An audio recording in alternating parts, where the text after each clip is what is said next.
And look at the height on the tower. Yes, indeed. Boy, you know what I'm saying? That's 45 stories. That's 45 of them stories. All right. Like I said, 4th of July weekend. I'm going to have the BMW tomorrow because I really want y'all to get the full experience of what Vegas is like during 4th of July. There's going to be hella people out here. But right now, tonight, I'm not even going to hold y'all. It's hot. I don't feel like wearing a suit. Being on the strip, you know what I'm saying, with the top down. But I'm going to do it for y'all tomorrow. Nonetheless. Here we go.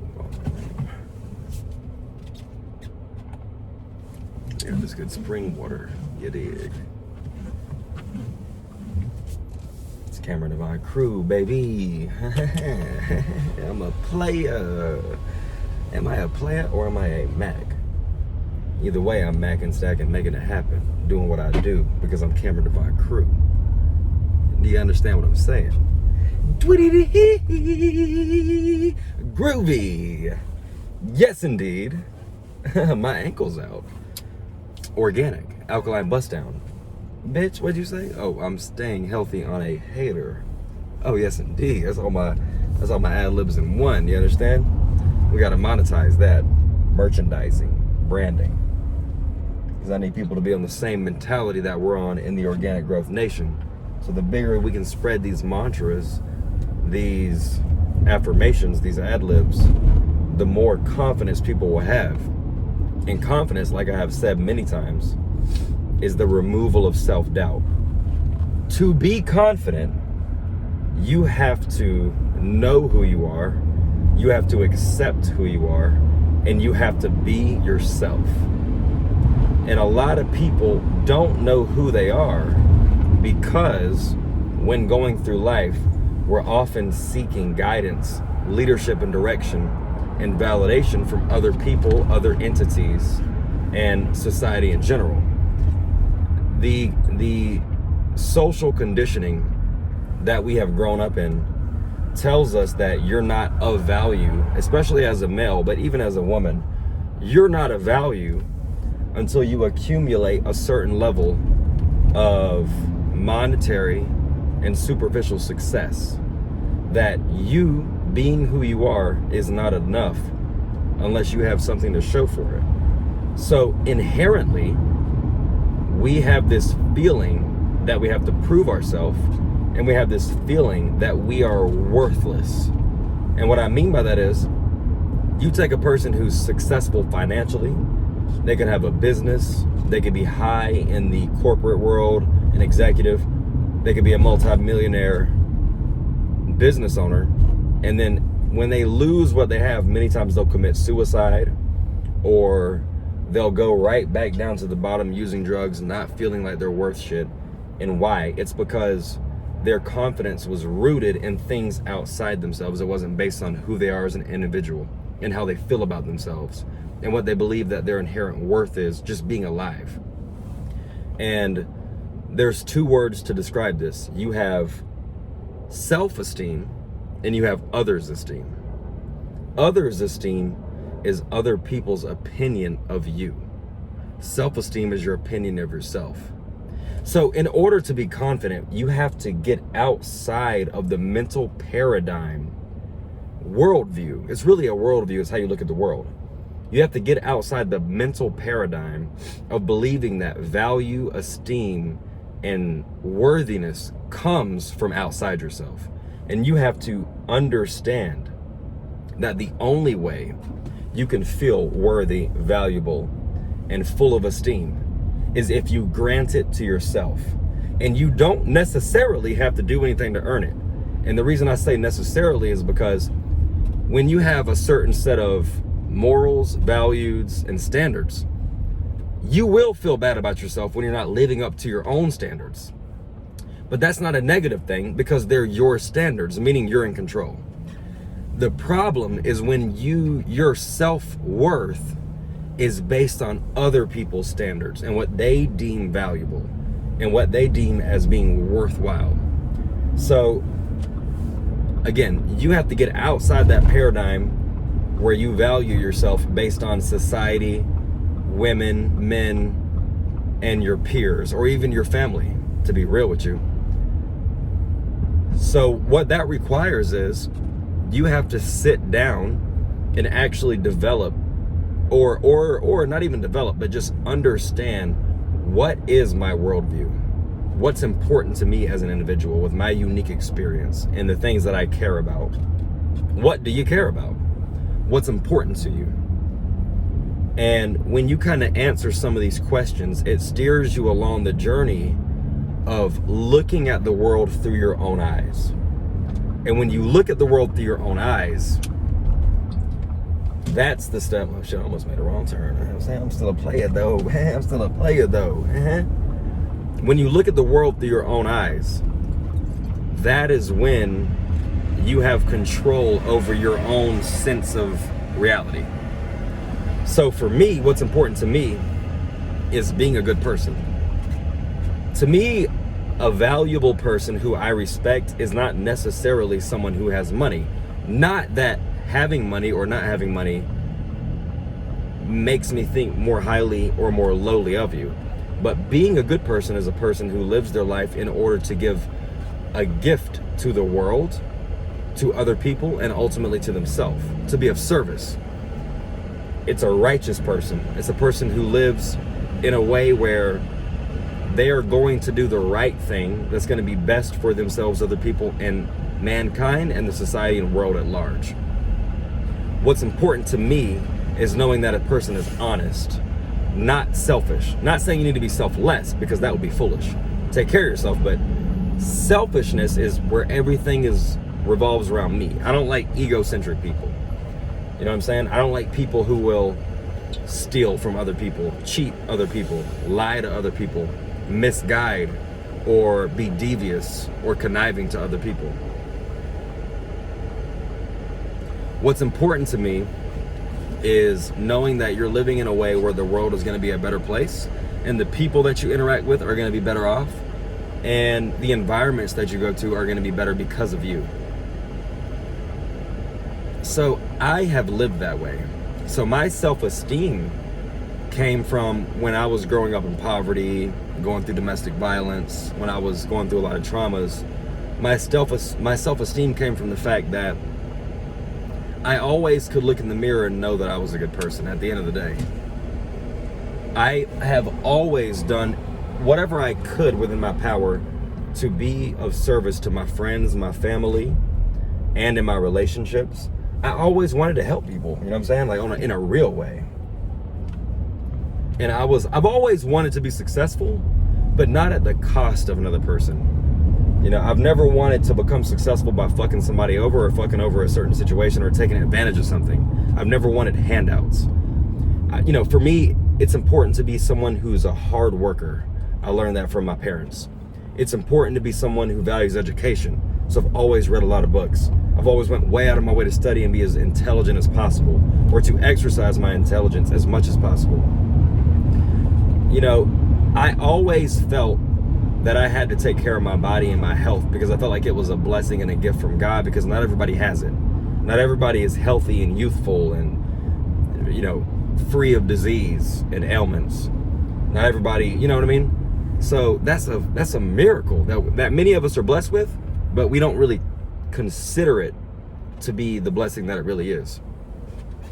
So I've always lived my life by these guidelines of what was important to me and what I valued: health, wealth, prosperity, education, self-discipline, hard work, work ethic, being good to other people, treating yourself well, being morally righteous, being ethically sound. So when I meet somebody now, I mean, the world, you know, you look at a lot of our pop stars and everything, they might be millionaires, rappers, this and that, but like, to me, if you're not doing something that's actually leaving the world in a better place, I don't respect you. So if you made a lot of money by making raps about using drugs and degrading women and robbing people and committing violence against a lot of people, I don't respect you. The world would have been better off without your ass, as far as I'm concerned. So I respect somebody who, when you died, the world wept. Like Nipsey Hussle. Had a lot of contradiction to his message, but at the same time, He inspired, motivated, and led a lot of people toward a lifestyle and a philosophy that's ultimately beneficial. And I love and respect that aspect of it. And he did it selflessly. He made a lot of sacrifices where he could have had more success by taking cheaper routes like a lot of these other rappers do. You know what I'm saying? So anyway, let me kind of circle it back to the confidence and self-esteem. At the end of the day, one of my favorite sayings is, no one knows me better than me. And I am the common denominator through every success and failure that I've ever endured. That means that when I was at my lowest, I was there. When I was at my highest, I was there. And there's no other individual who shared all those experiences with me. And that means I can rely on myself to make it through the lows and to achieve the highs. And if I have done that, then I can continue to do it. I am the common denominator from climbing out of failure and transcending those circumstances to also achieving abundance, prosperity, progressiveness, and success. And I believe that I can continue to do that moving forward. And I don't need things outside myself, whilst I will always seek aid outside myself to the best of my ability, because it only makes sense to do so. We're a social collective. So when I look at myself in the mirror, I don't wish that I was someone else. That's a sickness of the mind. To wish that you weren't the ethnicity that you are, that your hair texture isn't what it is, that your skin complexion is different than what you were born with, that your facial structure was structured differently than how you came out the womb, that your physique, meaning, you know, not that you could gain or lose pounds, but your body composition, you know what I'm saying? I'm a smaller guy in general, but I don't wish I was a 6'6", you know, stocky, 230-pound dude. I don't wish that. I look in the mirror and I'm grateful and thankful that I am who I am. And to be quite frank with you, I am that nigga, you know what I'm saying? And other people might think some other characteristics are more ideal and whatever, and to each his own, and knock yourself out. That's what's up. Everybody has their own opinion, everybody has their own flavor, everybody has their own preference. But I like me. And if someone doesn't like me, or if someone doesn't approve of or validate me, that's okay. That is literally okay. I'm not even bothered by it. I'm not bitter by it. None of that. You know what I mean? It's all good, because I don't like all women. I don't like all dudes. You know what I'm saying? But when I look in the mirror, I am tremendously grateful that I get to wake up as Cameron Devon Crew every day. Looking how I look, walking how I walk, talking how I talk, with the mind that I have, with the personality that I have, with the character that I have, with the creativity that I have, with the way I see the world, with the way people react to me. And that's invaluable. When you can validate yourself and have that level of self-esteem and self-respect for no fucking reason, even when I was broke, unsuccessful, and didn't have anything, when I didn't have the validation, I have a lot of it now. I'm semi-famous now. I have a lot of money now. I have over 60 grand in cars now. I have a $600,000 condo now. I never needed that, because I was really getting the same results when I was broke that I am now. And the great benefit of it all is that when you don't have that self-doubt and that uncertainty, and when you like who you are, and you don't have to look outside yourself for happiness and approval, man, like, it's a beautiful world when you walk around anxiety-free, free of insecurities. And you're just grateful for everything around you. Like, everything around me, I'm grateful for it. I'm grateful for where I live. I'm grateful that I'm about to go meet my friend right now. I'm grateful for my woman. And that's it. Like, I just look at everything as a positive. And there's flaws in everything. There's flaws in me. There's flaws in my woman. There's flaws in my friends. There's flaws in my personal life. But I'm still grateful for it. And you can't take that away from me, no matter what. You know what I'm saying? I'm in the most comfortable, happy, mentally abundant place that I've ever been in life. And I wish that on y'all as well. I'm about to pull up on the Cosmo, meet up with my buddy, my lawyer friend, and give y'all this beautiful view real quick one time. You know what I'm saying? I don't know how nice the view is from the camera phone. Bitch. The Aria and shit. The Cosmopolitan and shit. Oh boy, it's 4th of July, man. Look at this traffic is backed up. Normally I just slide right through. Look at him now. Look how handsome he is. God damn it. Look how lovely my voice sounds. How articulate and intelligent I am. And the reason I act like that on camera, and I'm always being arrogant and cocky, is not that I'm trying to be arrogant and cocky. It's that I'm trying to teach y'all self-love through demonstration. When you look in the mirror, you should have those kind of thoughts. Because don't get me wrong, I am the nigga. Not that nigga, but the nigga. The nigga. I'm legendary. I'm a player.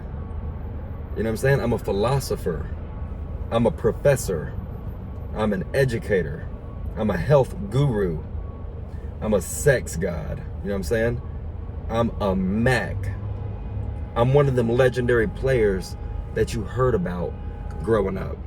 I'm one of them legendary players that your auntie, grandma, and mama used to whisper about at family reunions. I'm one of them legendary players that they wrote about in history books like Casanova. You know what I'm saying? It just hasn't come out yet because it's still 2022. We're in the same era. But when you look at yourself, you have to know who you are. I know who I am. And if somebody else doesn't see it, I don't give a fuck. It's cool, baby. You know what I'm saying? Look in the mirror, bitch, and kiss yourself. I know who I am, and you're not going to convince me that I am not who I am. Because I'm one of the, you know what I'm saying? I'm one of the greatest. I know I am. I know I am because I put the work into myself, because I believed in myself, because I have faith, because I've lived a righteous life. And I've had a lot of flaws. I've committed crimes, done violence to people. But you know what? I've always taken responsibility for my negative actions to become a better person for the future. I've never just been content with being a fucked up person. Never been content with being a person living in mediocrity. I've never been content with being a person who I knew I could have done better, but I chose to chill back because I didn't want to push myself and tire myself out and stress myself. And I've always wanted to take care of my family, my woman, my friends, and help other people. And I'm doing those things today. And it's a blessing. I'm 29 years old, and the life that I live right now is the ideal lifestyle that men want to live all over the world. I can get an endless amount of beautiful women if I want to. But I have a beautiful woman at home, and we're pregnant, and she's healthy, and she's a beautiful person. Most importantly, it's not all about the looks, but she's a great person on the inside, and that's why I got with her. Because I wanted a good mother for my kids, and I wanted a good lifelong partner, which I will have that. And my kids, I'm gonna do my best to pour as much love, wisdom, confidence, self-esteem into them that they never have to seek that outside of anywhere else. They're gonna know that who they are, and they're gonna know their sense of self-worth growing up. You know what I'm saying? Yes, indeed, y'all. Get on this self-love, man. I really, really want that for y'all. When I see people walking around and I can tell that they're insecure and shy and uncomfortable and anxious and stressed out, that's a self-imposed prison you're living in. You can't even enjoy life. You're out here in Vegas, one of the flyest cities on earth that the earth has ever known. And I see people walking around, walking on eggshells, walking on ice, afraid of talking to people, afraid of holding themselves up with that posture, afraid of smiling, showing their beauty, not being charismatic, not being enthusiastic, complaining, being negative. You know what I'm saying? Like walking around drunk. And it's like using drugs and shit. You know what I'm saying? Like beautiful women out here doing cocaine and Molly and ecstasy and all that bullshit. And what I want is for people to know that like, you don't have to go those routes. You can be high off life based on your gratitude, your self-esteem, your sense of self-worth, knowing who you are, knowing that no matter what happens in the future, even if it looks rocky right now, you have the personal wherewithal to make it through those downs, overcome, and get back to a place where you're on top. And when you get to that point of realization, I ain't got nothing to frown about. What is going to happen to me? You know what I'm saying? The only thing that could happen to me is I die or get life in prison. But I ain't going to do the life in prison shit because I ain't on that kind of lifestyle. And if I die, then it was meant to be. But I'm not living in fear of that. So outside of that, there's nothing to be worried about at all. Like, there's literally nothing but ups, abundance, and moments of happiness moving forward in this lifestyle. You know what I'm saying? All right, y'all stay up, whatever you do. Make sure that you know what I'm saying, you enjoy life to the fullest. Love yourself, love on yourself. Stay tuned. I'm shooting a lot of podcast content tonight. And definitely during the 4th of July, I'm going to probably go live during the fireworks and definitely get some real good content for y'all.